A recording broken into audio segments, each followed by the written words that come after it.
Welcome to B2B Marketers on a Mission, a podcast for change makers where we question the conventional, debunk marketing myths, provide actionable tips, think differently, disrupt industries, and take your marketing to a new level. From improving your campaigns to making you a better marketer, these are the inspirational stories that will help us change the way we think and approach B2B marketing one conversation at a time. This podcast is brought to you by Blake Consulting, helping you to stand out in the market and drive revenue to your B2B business. And now your host, Christian Klepp.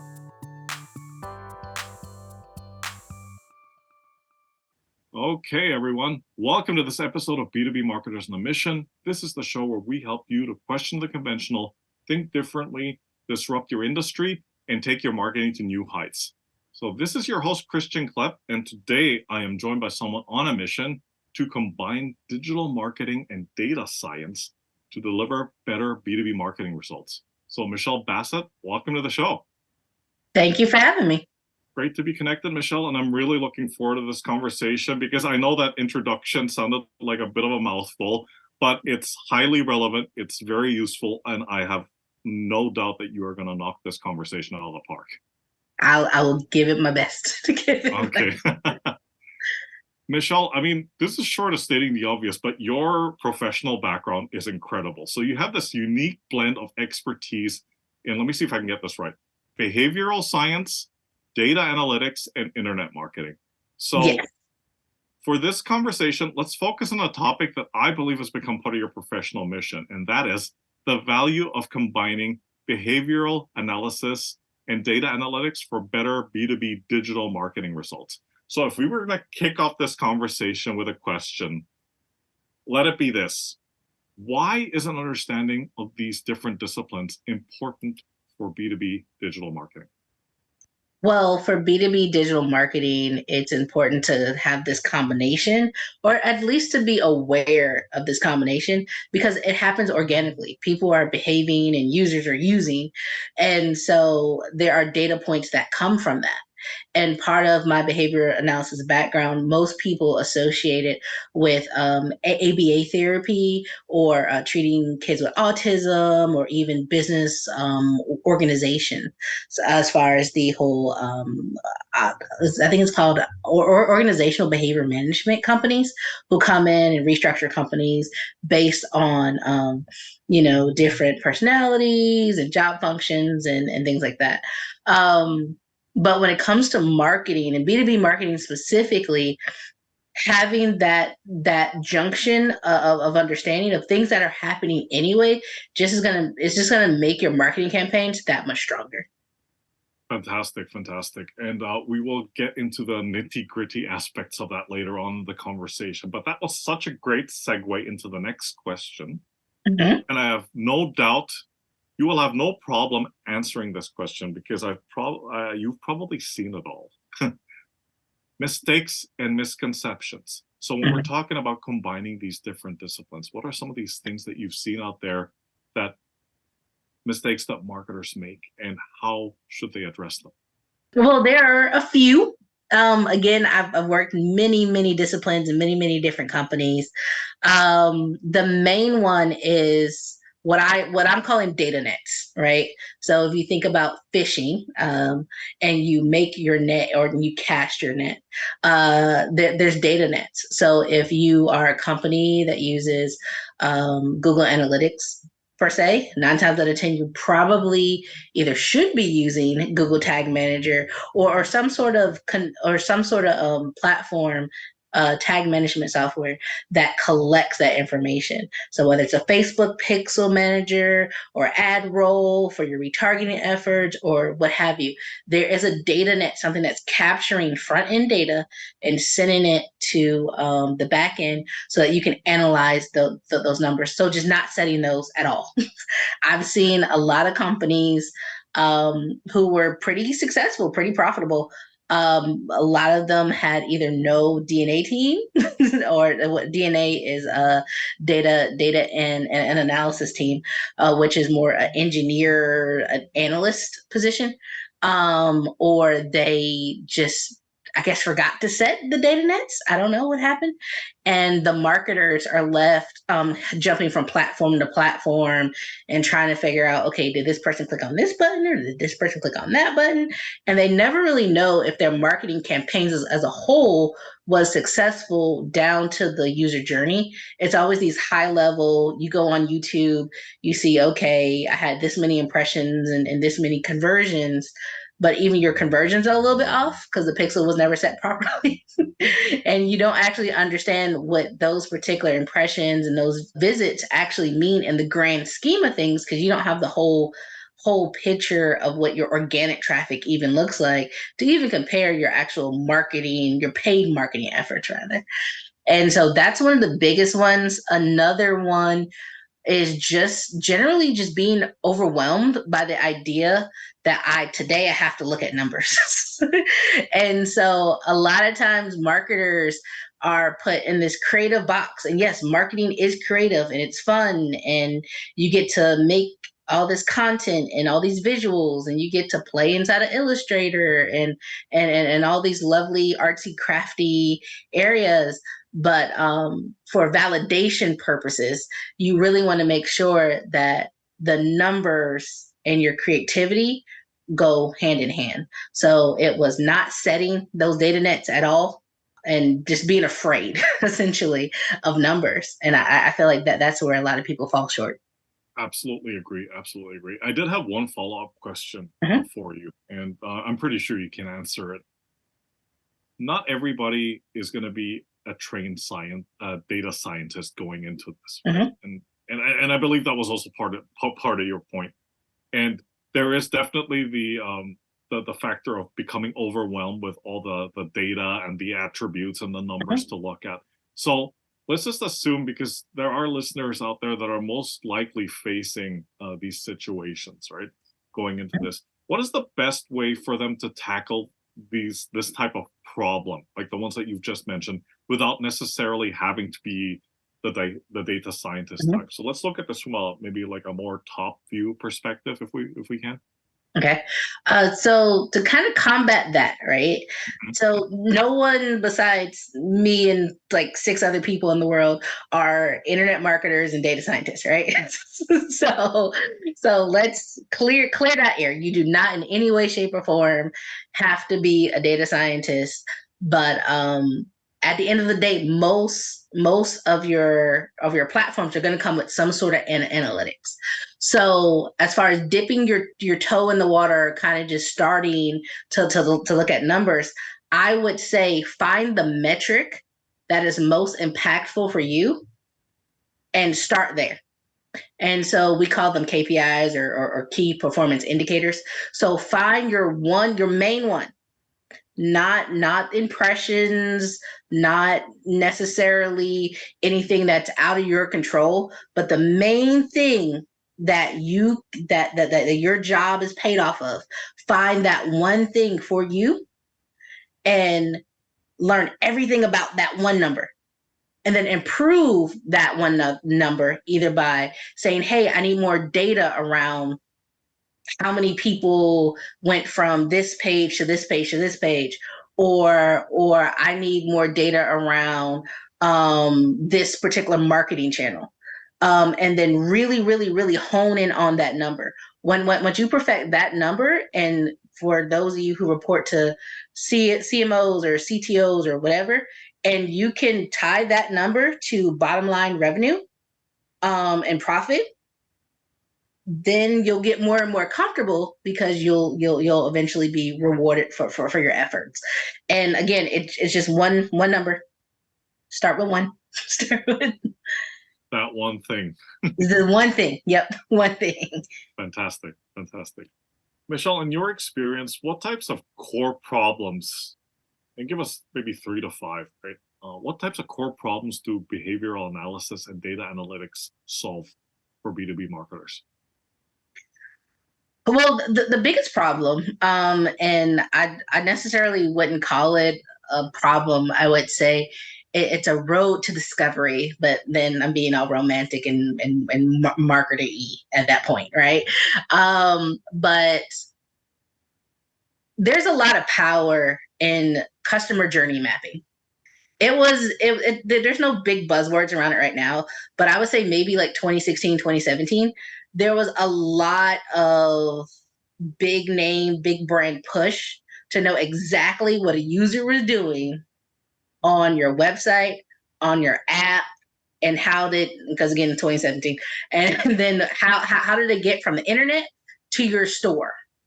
I worked with a large company and a large restaurant company in America, and they sold chicken, by the way, and and they were really, really, really, really concerned about their marketing campaigns, specifically on Facebook, and how many people got from the marketing campaign to the store. And so we literally drilled down, and then the whole behavior analysis part of that, or the behavior modification part of that, is that I know the levers to pull and the things to tweak, or conversion rate optimization, current buzzword, to make those people get into the store without necessarily saying, okay, here's a free coupon for this or that or the third, but be able to track those users from online behavior to offline behavior without being creepy about it, because you can get real creepy real fast.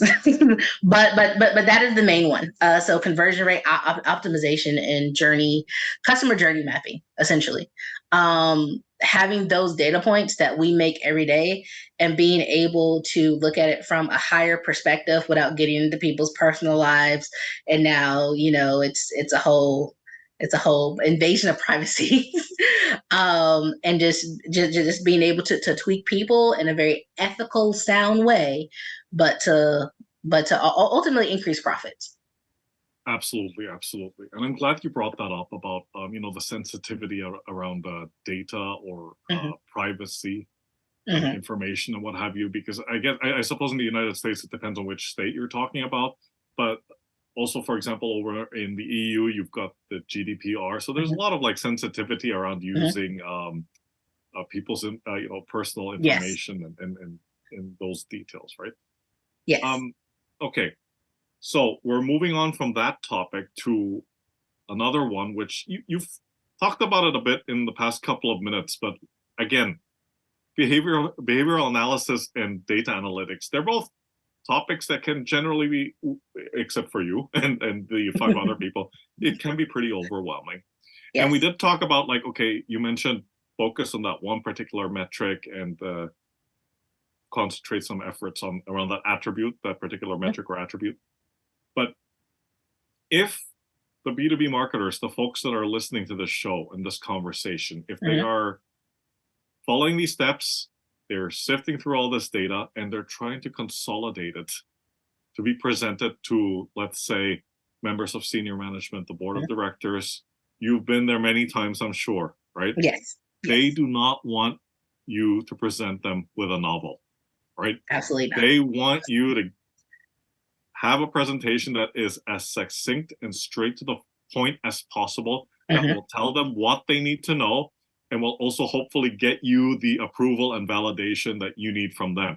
So here comes the question, excuse me for the really long setup, but how can B2B marketers sift through all that data and information and present them in a way that is A, digestible, and B, which I know you've done, gets budgets approved? Yes. Okay. So here's what I tell everybody, and most people don't believe me at first, but okay.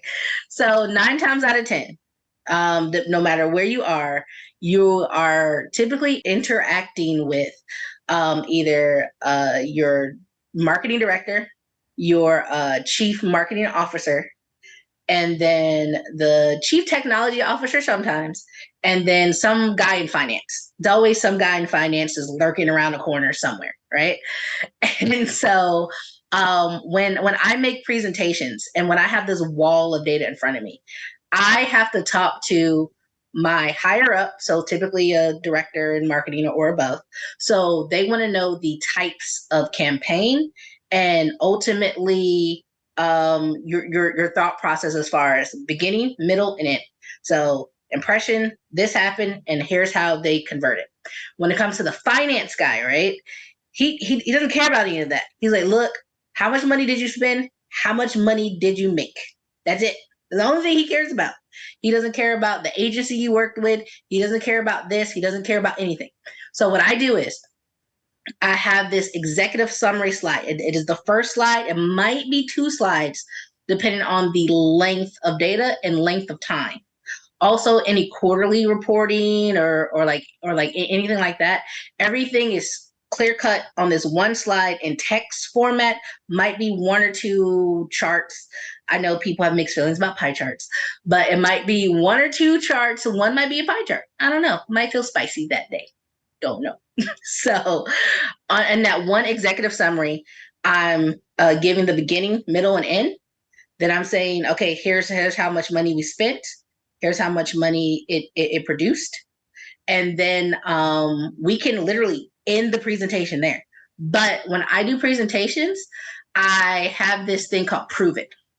So at any time, even including this conversation, at any time, whenever I'm talking to anybody, they have the right to, and it gets annoying initially, they have the right to, at any point in time, mid-sentence, say, prove it. And then I go to that particular slide because it might be 10, 15 slides. But again, I'm only presenting 1 or 2 slides. But if the CMO has a question about, hey, how many different variations in this A/B split test did you do? And essentially says, prove it. I already have it pointed out. I already have a slide just on that. But again, there is an executive summary, very wordy, not very appealing to the eye, but it's very wordy, might have 1 or 2, again, visualizations. And then as soon as they say prove it, then I go to a subsequent slide with that data, not a wall of text. It is very visualized, very easy to understand. CMOs, they love bar graphs. Don't know why, but they really into bar graphs. Okay, so bar graphs for the higher ups, and again, on occasion, CFO or finance guy around the corner, he likes pie charts. so this was the profit for this. This is what I believe the long-term investment for this is. Here how it affects the customer lifetime value, and so forth and so on. But that is on the prove it slide, not on the executive summary slide. So hopefully that answered your question. Yeah, no, it absolutely does. I mean, when we used to prepare presentations like that, we used to call that the appendix section or the extra ammunition section. Mm-hmm. So the executive summary and those probably the 3 slides that you were presenting to these very senior people, undoubtedly you will focus on those, and there were always links in each of those slides in case they did say prove it or they had more questions. Then it redirects you to the detailed section, right? And kind of one more point on that, right? The more detailed you make the presentation, again, it's not for those higher ups. It is not for budget approvals. Right. But the more detailed you make that presentation, you can always go back to it next campaign and say this worked or that didn't work, and then carry on that logic from there. But if you don't make that initial draft and you don't have that initial information on there, it's very, very hard for the next campaign say, okay, I'm going to do XYZ, because then you have to start from scratch. But if you don't have to start from scratch, it makes budget approvals way easier. And then it also builds a history of your work and your effort and your value, so that come bonus time or whatever time you celebrate in your personal life, it's kind of all there already. Absolutely. And if I understood what you've been explaining in the past couple of minutes correctly, you also have to keep in mind marketing 101. Who's your target? Not who's your target audience, but who's your audience? Who is this being presented to? Exactly. Right? What are their roles and responsibilities? In this case, because it's internal within the organization, what the roles are. What do they care about? And more often than not, what will make a light bulb go on in their head in a good way, not in a bad way, right? So clearly, the chief marketing officer will look at different factors if compared to, like, say, the finance person, for example. Yep. Right? Fantastic. Fantastic. Okay, Michelle, we get to the point in the conversation where we're talking about actionable tips, and I know you've given some already. Yes. But let's just imagine if somebody were listening to this conversation and they were faced with this dilemma that we have so vividly painted here, and they were going to walk away from this and take action on it. What are, like, maybe 3 to 5 things that you could tell them to do right now that they can act upon? Okay. So 3 to 5 things that you can act on right now. One, one would be picking that one thing. So we already talked about that. 2 would be not being afraid to mess up. We don't talk about that as much, especially from like a corporate point of view. But when you're in a creative spot and you might have, a $25,000 budget for this campaign, a lot of times we don't take those shots, especially early on in our career, because we don't want to look bad. And when you don't want to look bad, you typically don't ask questions. And my biggest thing as a digital marketer slash data scientist is you have to ask questions. Even if you're asking yourself these questions, because sometimes I need expert advice and I have to talk to myself. But you have to ask the right questions to get to the right place. And so sometimes you don't have enough data to move forward with your marketing campaign, so you have to miss. Like, it's fine. It's fine if you mess up. Now, I don't know if the CFO thinks it's fine, but spend a little bit of your budget. Maybe it's 5%, maybe it's 10%, depending on how big your budget in your market is, to just mess up. Throw the spaghetti on the wall and kind of see what sticks with mathematically see what sticks, and then improve from there. A lot of marketing, especially product, we didn't talk a lot about product design and product pushes and things like that. But when it comes to SaaS products specifically, treating your marketing campaigns the same way your engineers and developers treat the software, there are a lot of iterations involved, and you have to treat your marketing campaigns similarly. And so that was, don't be afraid to mess up. Don't be afraid. Just do it. See what happens. It's only money. It's only, right. It's not my money, but it's only money, right? And then also the last one that I'm just going to throw out here is, if a marketing channel suddenly stops working, that is okay as well. It may have worked in January. Like, Facebook may have been really, really, really good for you. YouTube may have been really, really, really good for you, and now it's not. Or maybe the CPA, or cost per acquisition, is no longer what it used to be, and that is okay. Everything costs more now because of supposedly inflation, but I have my views on that. So it's like you really have to find what works for you. And that goes back to not being scared. You might have to try a brand new marketing platform. Instead of, Instagram ads, you might have to do native or display ads on Bing, right? So don't be afraid. So it was all about not being afraid. It was pick your one thing. Don't be afraid to try different things and new things, and don't be afraid to change marketing channels. So don't be afraid. Absolutely, absolutely. Yeah, have courage. Don't be afraid. Pick up that sword, right?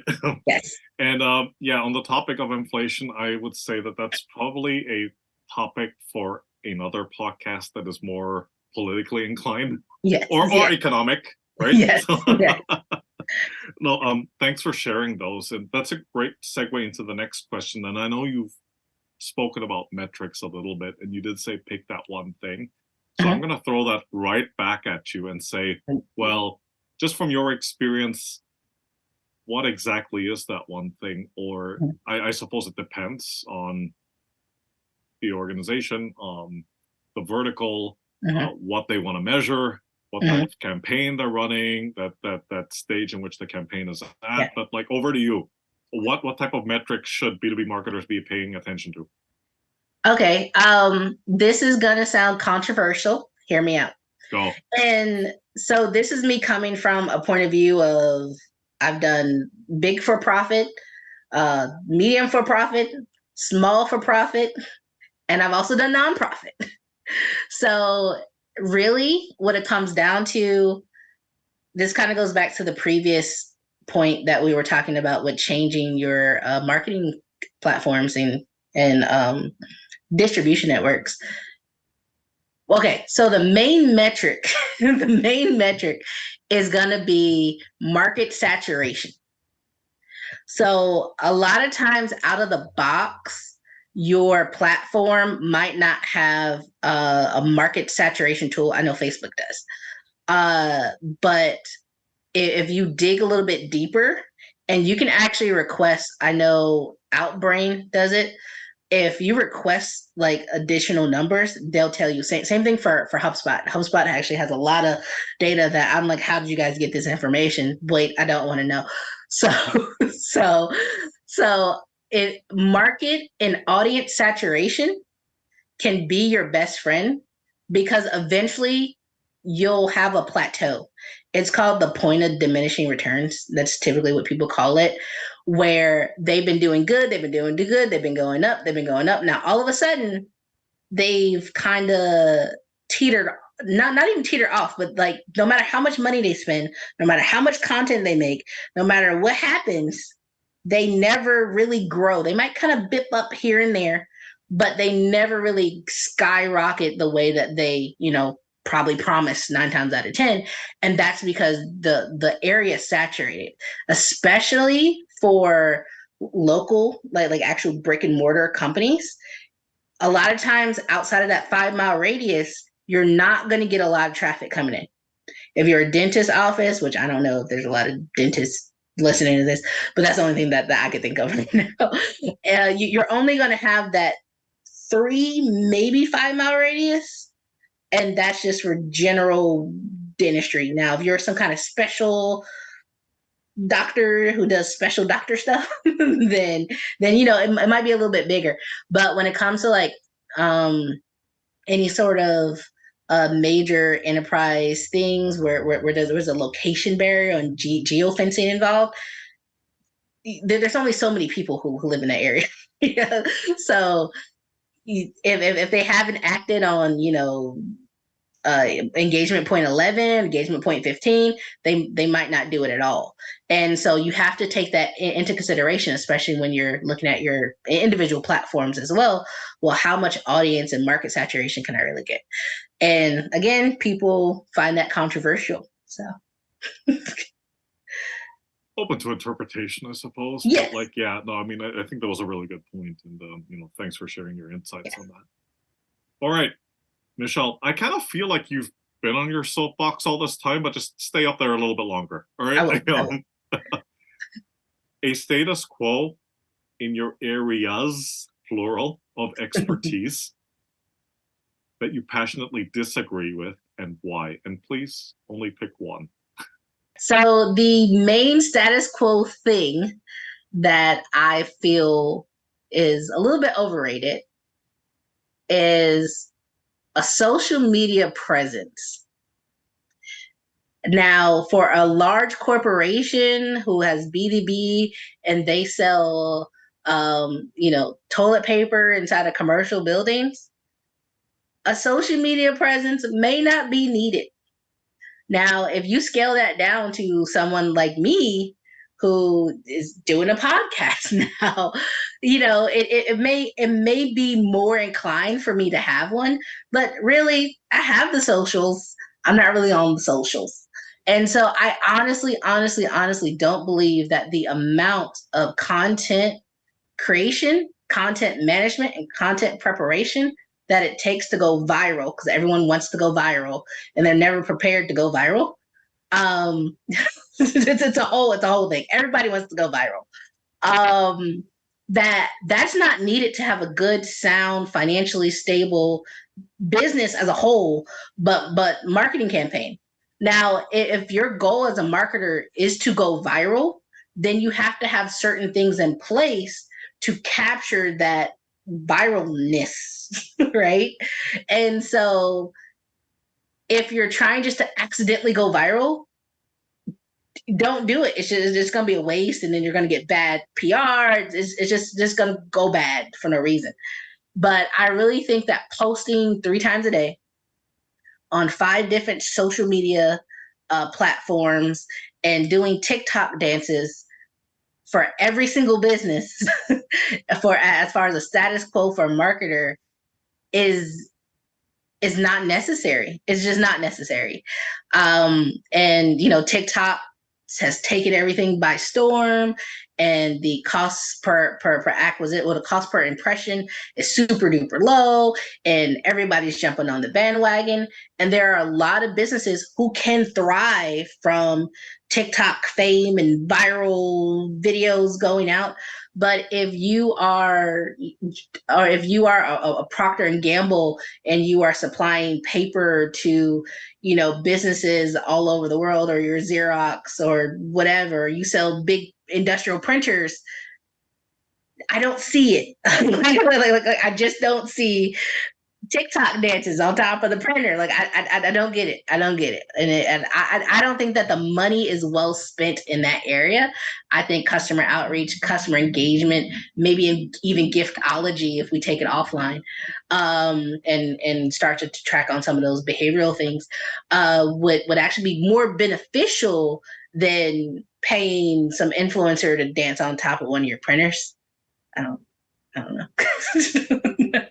Absolutely. No, I 100% agree with that. And, I've had this conversation with a couple of guests on the show, and Okay. I had a discussion with another, with a gentleman a couple of weeks ago, on the topic of developing case studies for B2B. And, he had clients that come to him and to say that, we want something that goes viral. And quite frankly, if you're developing content, to your point, in B2B, in specialized B2B sectors with the hope that it's going viral, I think you're completely missing the point. Mm-hmm. And B, it's wishful thinking, because you don't get to decide if your content goes viral, right? And anyone that tells you otherwise says, A, it doesn't know what they're talking about, and B, yeah, they probably haven't done it before, right? Exactly. And C, most important of all, is that really the objective of the exercise, to go viral? And I think the more important question is, well, when you do go viral, then what? Exactly. Because most businesses and most people aren't set up to even deal with 7 million orders. Right. If the people even order, because a lot of times these campaigns will go viral, but that doesn't improve any brand recognition, and people, odds are it went viral. So your site, your link isn't attached to it. So there's no way even to get back to you. Someone's gonna be like, oh, look at this goofy ad. That's all. That's about it. Right. And then it extends into this, I call it the realm of like factors that are outside of your control. Like, as you said, like, then it becomes an order and fulfillment challenge. Yep. Exactly. Yep. Fantastic. Well, Michelle, this has been such a great conversation, and thank you so much for coming on and for sharing your expertise and experience with the listeners. And maybe there are a few like aspiring data scientists out there, and if there are, how do they get in touch with you? Yeah, sure. So again, I'm not really on the socials. We already talked about this, but LinkedIn, you can find me on LinkedIn. It's Michelle A. Bassett, Michelle A. Bassett, Bassett. Or you can email me at Michelle at Newgen, NEWGEN.digital, DIGITAL. And so I will get back to you as soon as I can on LinkedIn. But if you email me, I'll probably get back to you like the same day or like the next day, depending on when you email me. And I'm always happy to answer questions or to make fun of finance people, because that's what I do. So yeah, just reach out. Fantastic. And final question: you're not related in any ways to Angela Bassett, are you? No, probably not. I don't know. Distant relative, maybe. Who knows? I did see a picture of her once, and I was like, maybe. Possible. I was feeling myself entirely too much that day. Well, fantastic. Michelle, once again, thanks for your time. Take care, stay safe, and talk to you soon. Thank you. Okay, bye for now.